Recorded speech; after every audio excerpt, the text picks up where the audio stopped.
morning, everyone, and welcome to another week of TTG's One Week at a Time series. This is the second week that we'll be catching up with Deben Travel, who 2 weeks ago were crowned UK and Ireland's #1 travel agency as part of TTG's Top 50 Travel Agencies 2020.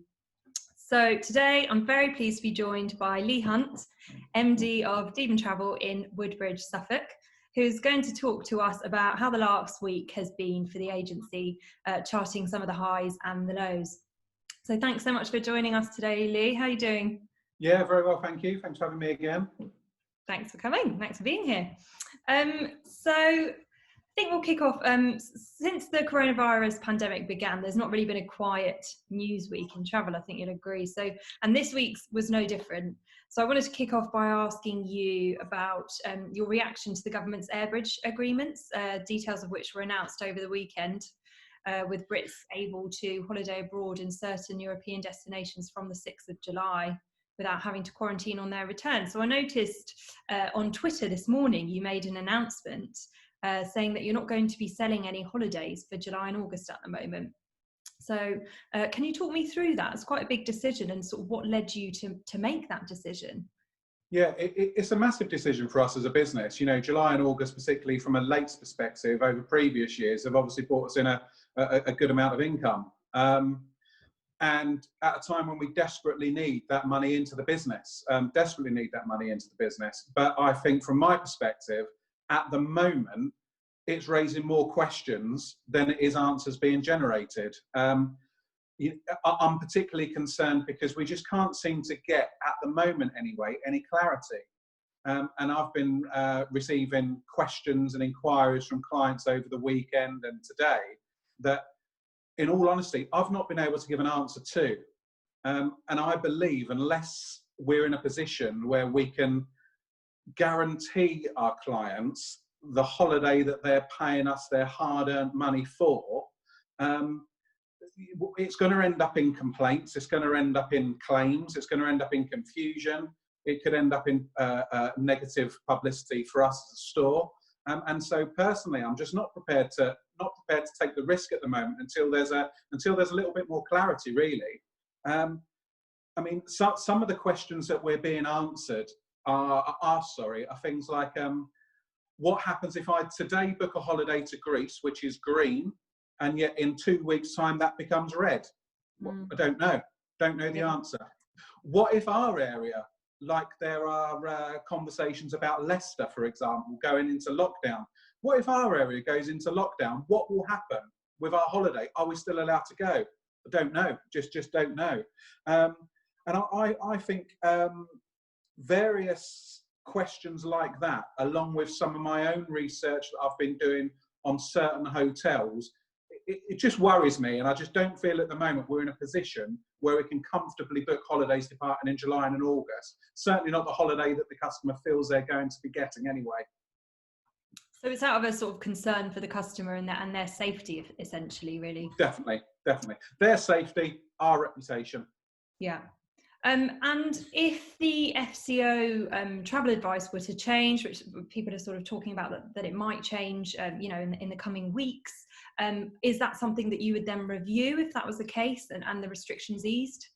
I think if a lot of the questions that I've got and my customers have got are answered and clarified, without a doubt, we'll be absolutely pushing holidays in July and August, because again, as a business, we desperately need the money coming through the door, because we've not got any money coming in at the moment at all, with obviously no or very few balances being paid. But just from some of the research that I did yesterday and some of the research that I've done this morning, just thinking about the sort of holiday I normally have. I've got 2 children, and they're of an age now where they like to kind of maybe I'll take them out on a pedalo or kayaking, and we like an all-inclusive resort. Looking on some of the major tour operators' websites, I was trying to find out, are tennis courts open? Are spas open? What's happening in the restaurants? Is the swimming pool even open? Are local excursions running? I couldn't find answers to any of those questions at all. And I think until I can be confident that the client is getting what they paid for, I just don't feel in a position where we can realistically book someone a holiday and not knowing what they're going to get when they arrive. Mm-hmm. Mm-hmm. Okay. And that's research that you've been doing, looking on tour operator and hoteliers' websites. Is that right? Absolutely, yeah. I've been picking kind of good standard 4 to 5 star hotels. I've been concentrating on half board and all inclusives, and concentrating on the UK's largest tour operators, and also looking on some of the hoteliers' sites direct. And I can't see definitive answers. And in all fairness, I'm not sure that some of them are in a position to give a definite answer. But I certainly feel if I'm spending, because personally, I can't see any amazing bargains out there for August for the school holidays. I can't see any bargains out there. So, you are still talking a good few £1,000 plus for a family holiday in August. And I feel if our customers are paying that amount of money, they're going to want to know that what they're getting, is included in that price. And they're not getting on holiday to be told, you can't have a spa treatment, your children can't go in the teen zone, the pedalos are quarantined. Oh, and by the way, of the 7 swimming pools, you can only use 1. It's not good enough for me. And I think for me, as a business owner, I've got my own little traffic light system. And until that's green and I'm comfortable that we can book people's holidays, I don't want to do that, certainly for the months of July and August, until there's a bit more clarity. Mm-hmm. Okay. And when the announcement did come in over the weekend, did that have any impact on the business in terms of inquiries? Were you receiving more phone calls from customers or not? We received a few more phone calls. It certainly wasn't a boom in inquiries. It certainly, the phone wasn't ringing off the hook by any stretch. The inquiries that we did get, we had to push back in a way and say, can we just wait until the announcement's official? Mm-hmm. But more than inquiries were questions around what I've just been discussing. And really, again, the conversations we were having with our clients were, we do just need to wait until this week that we're currently in, when the announcements are going to be made, have a look at what detail there is surrounding the announcements. And then we've got your details here. We'll give you a call back when we've got further information, because, at the moment we're still a little in the dark, and we are waiting for that meat on the bone, if you like, to be able to go back with a bit more information for our clients. Mm-hmm. And so generally then, in the last few weeks, have you noticed a sort of trickle in of inquiries, and what sort of destinations are people inquiring about? Is it the ones that are on the proposed air bridge agreements, or is it a bit of a mixture of other destinations as well? Yeah, I must be honest, for summer, we've been getting for this summer season, we've been getting very, very few inquiries, Mm-hmm. Winter's picking up, and your traditional winter destinations, the Canary Islands, the Red Sea, Dubai, Abu Dhabi, those places, very, very popular. We've found over the last week particularly that we've done a few nice luxury bookings, which is good. Singapore Marina Bay Sands, 5-star Maldives. Certainly the Indian Ocean inquiries have certainly lifted over the last week as well. We've done a couple of bookings for Caribbean. Certainly, we are doing bookings, but nothing like what we should be doing. And bearing in mind, we're normally operating on 6 staff members a day, and every staff member would usually be busy. At the moment, we're operating on 2 staff members a day, and I'm probably fitting in about 4 or 5 cups of coffee a day. So that probably demonstrates that we're not really as busy as what we should be. Mm-hmm. Okay.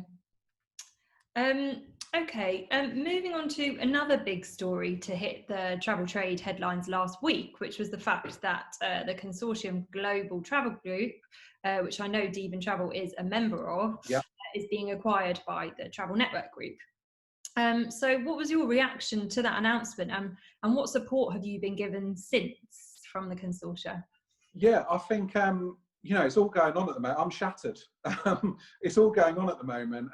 And obviously last week when the news broke, before the news broke, I should say, the MD of the Global Travel Group, Andy Stark, did hold a call, of which all global members were able to listen in on and ask questions.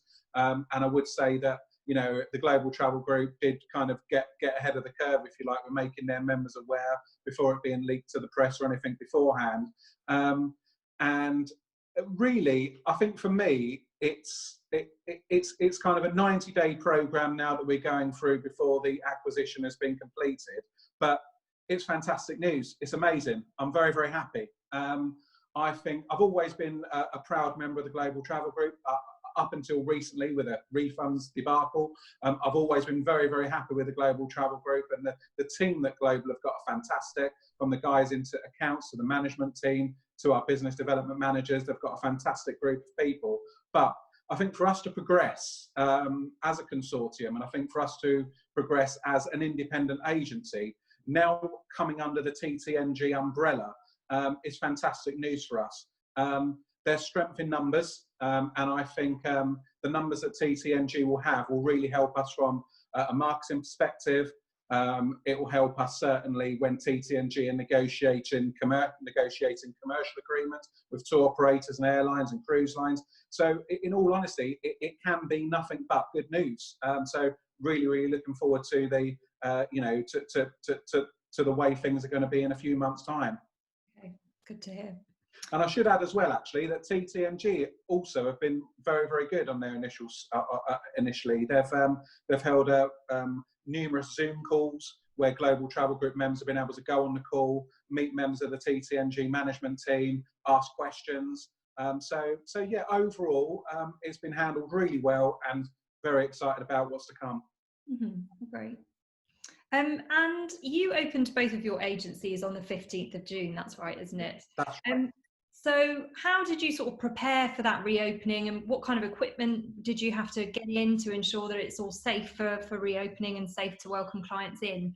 Yeah, I think reminding ourselves what the government guidelines were, I think, first of all, so things like making sure the customer chairs are 2 meters back. We had to invest in kind of lairish looking tape, hand sanitizers on all the desks, hand dispensers on the entrance to the store, 2 meter stickers for the stores, reminding clients where they can and can't be.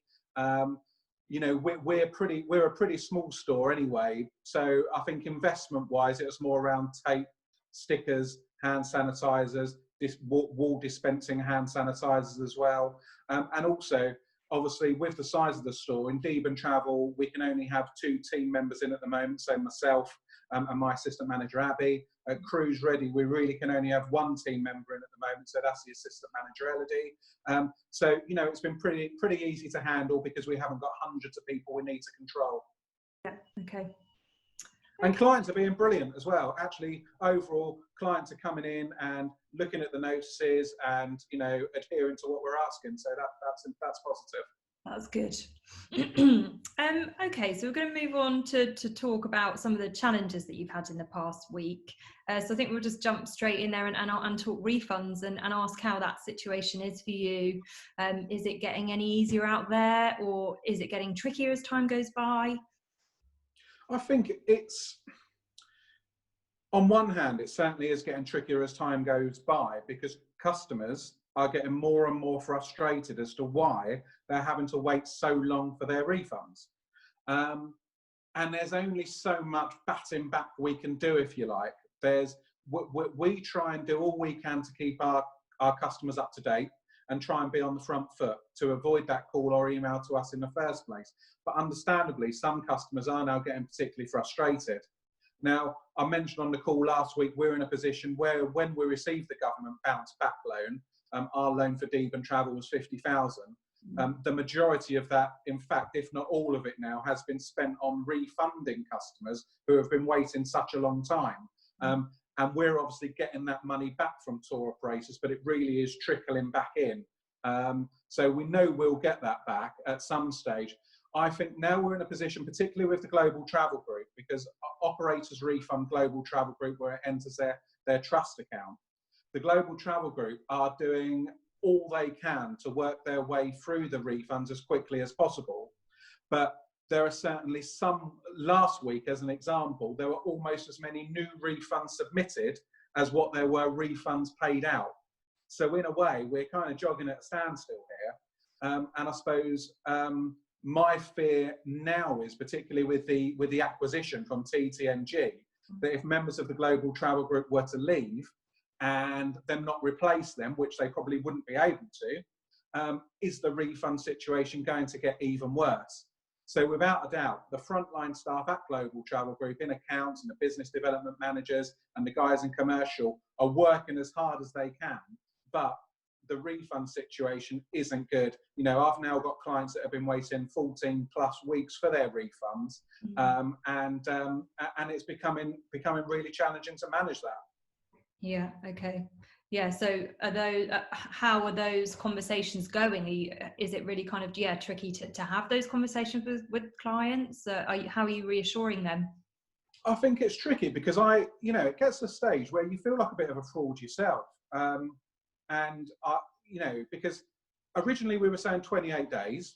This was back in March time, because we just felt 4 weeks, plenty of time. We're buying ourselves time if we tell people the refund's going to be 4 weeks. Now we're being told 10 to 12 weeks, and possibly even 12 weeks plus. Now, not all of it is the Global Travel Group. Some of it is because operators are particularly slow to pay back the Global Travel Group. So as agents, we're then chasing up those operators and saying, come on, you need to refund Global the money that you're holding for our clients, because obviously Global can't refund it until the tour operator has given it back to Global.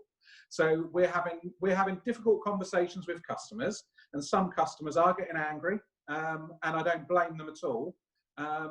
And we're also having difficult conversations with tour operators as well about where this money has actually, why it hasn't been sent back to the trust account in a timely fashion like it should have been. And at the same time, we're still battling with some tour operators over the refund credit notes.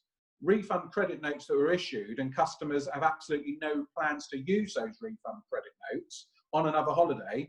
We are toing and froing with telephone conversations and emails with those tour operators to try and get the money back sooner, rather than waiting until March 2021 or January 21 or the end of December. That's really not acceptable. And I think, before we rush into booking more holidays and potentially having more holidays cancelled, I'd really like to see this whole refund situation get under control, because, it's only going to get worse if we get to a situation where we start rebooking again in large volumes and unfortunately need to cancel in large volumes. Yeah. And so the operators that that have been great, have you sort of drawn up a list of those that you're going to be using going forward, and others that you think, we're not using you anymore, it's been too nightmarish? Yeah, without a doubt. We've got operators that we are absolutely going to be using preferential basis going forward, because they've been fantastic, and not that they've only been fantastic with refunds, but the communication's been good as well. Those operators that have kept their business development managers on the road, for example. So it may be, I use Premier Holidays as an example. They've issued refund credit notes, and the refund credit notes mostly can be refunded if not used on the 31st of July. Not ideal. Customers want their money back sooner, but that's a decision that's been made, and at least we know it's the 31st of July. But people like Karen Millward and Carly Charteris always pick up the call, always reply to emails. And so at least if we know there's a problem, there are people there to speak to. And there's other operators that have been the same. Keone are another one that springs to mind. And there are others as well. But there are other operators that simply have just furloughed everybody. And so we can't speak to anyone about refunds. And we can't speak to anyone about, we've got a problem on a new booking. Can you help us with a new booking? So actually, I think some of these tour operators have been a little short-sighted in furloughing as many people as they did, because it may well have a financial impact on their business going forward. Okay. And speaking about some of the successes of the last week, you mentioned that you had some new business in, and some of that was off the back of being named the #1 travel agent. Yeah, that was great actually. We had a customer pop in during the week, never booked with Deben travel before, and saw our activity on social media. So they came in, they've booked a holiday for next year, 50th wedding anniversary next year. So that was a nice booking and a pretty good value booking as well. We had another couple come in that had heard one of the interviews I did on BBC Radio Suffolk, and again, never booked with Deben travel before. They came in and they booked. So overall, yes, it may only be 2 bookings, but any booking at the moment is a success for us. So we're really happy with that. And I'm sure that once there's more clarification around the overseas travel, we may well see some more customers that haven't booked with us come to book with us because they've seen, you know, that we have been voted the #1 in the UK. So yeah, but positive about the advertising that has been happening. That's for sure. Fantastic. And you mentioned earlier that you've got quite a few members of the team on furlough at the moment. You've got one member of staff in your cruise store, and then 2 in Deben Travel. So how are you? Is it tricky to sort of keep the staff happy and motivated? Are you still keeping in touch with your furloughed members of staff and checking in with them? How's it all working? Working with me, one other person just working with me is surely motivation alone. No, she probably wouldn't say that actually.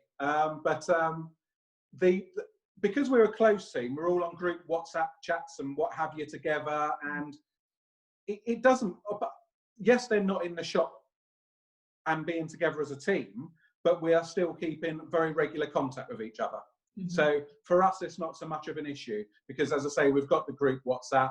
And we're regularly talking to people, and you know, there's always a lot of banter flying around, usually at my expense. But yeah, we are finding we are able to keep in regular contact with everybody. Again, you know, we're not busy enough yet to warrant bringing anybody back. But even if we were busy enough, certainly with the shops being the size they are, we wouldn't be able to meet the distancing requirements that are in place. So it's twofold, really. We need to get busier, and when we get busier, we need the distancing rules to be relaxed. Otherwise, we would not be able to have any additional staff members within the shop. So, you know, it's something that we really need to keep an eye on. But other things that we're thinking about, if it gets busier, but the distancing rules aren't relaxed, we obviously can have team members working from home. I see that some agencies now are successfully doing video inquiries, so that's something that we could consider. So there are various different things we can look to do, but you know, we do need that bounce back in customer demand before we can do that, really. Mm-hmm.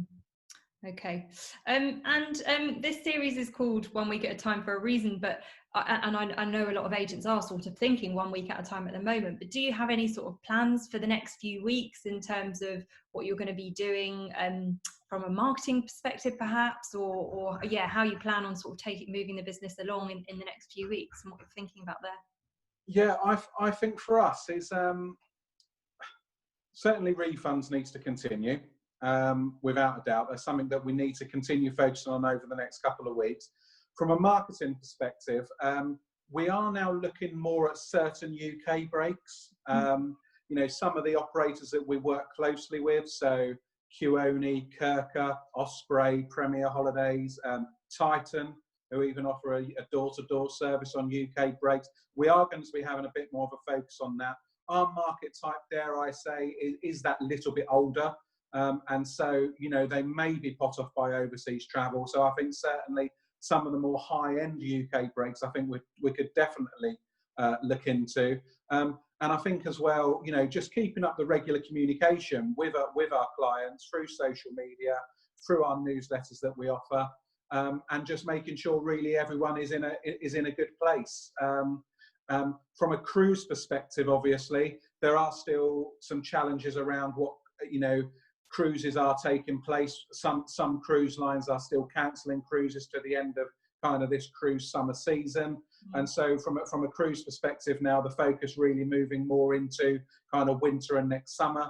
But I do know that we've had some interest in, a lot more interest over the last week around river cruising, and moving forward for the cruise store, maybe some slightly different river cruising.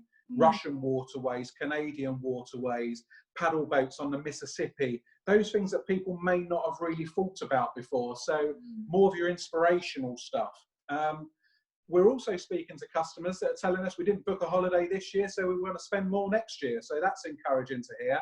And I think that's kind of shown in some of the kind of higher value Maldives and Far East and Asian bookings that we've been doing over the last week. So I think kind of, you know, not taking our eye off the ball with the refunds and our existing database, but at the same time, kind of trying to get on the back of the travel trends that are out there at the moment. Keeping an eye on what's on TV, because what's on TV does drive some demand as well.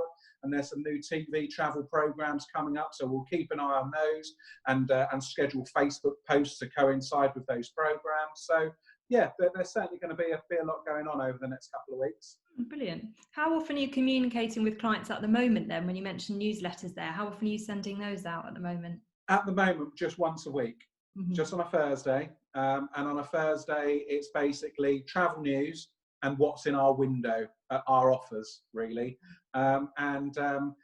It does generally result in, you always know when the newsletter's been sent, because we tend to get a bit of an influx of emails back, wanting more information on certain offers, or like this week, numerous emails, probably, I would say at least 50, if not more emails congratulating us for the top 50 win. So those emails are just lovely to get back as well. And so yeah, but really at the moment, the engagement more is around social media. It's a fantastic way to obviously reach our clients, but also reach new clients at the same time.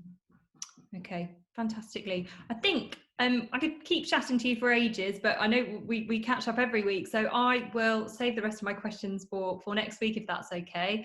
Absolutely. And yeah, thanks. And we'll talk about credit card charges next week. Not happy with these credit card companies. Oh gosh. Okay. Yeah. That next week, guys. Yeah. Okay, well, thank you so much, Lee. Thanks for your time, and thanks to all of you who've tuned in today. And just a reminder that tomorrow we'll be kicking off our Restart Travel series, which aims to offer support to travel professionals as the sector opens back up post-COVID-19. And the first in the series launches tomorrow at 9:30 with a focus on the luxury market. And you can visit ttgmedia.com to register to attend the event. So yeah, thanks again for your time today, Lee, and thanks to everyone who tuned in. Have a great week, and we'll see you next week.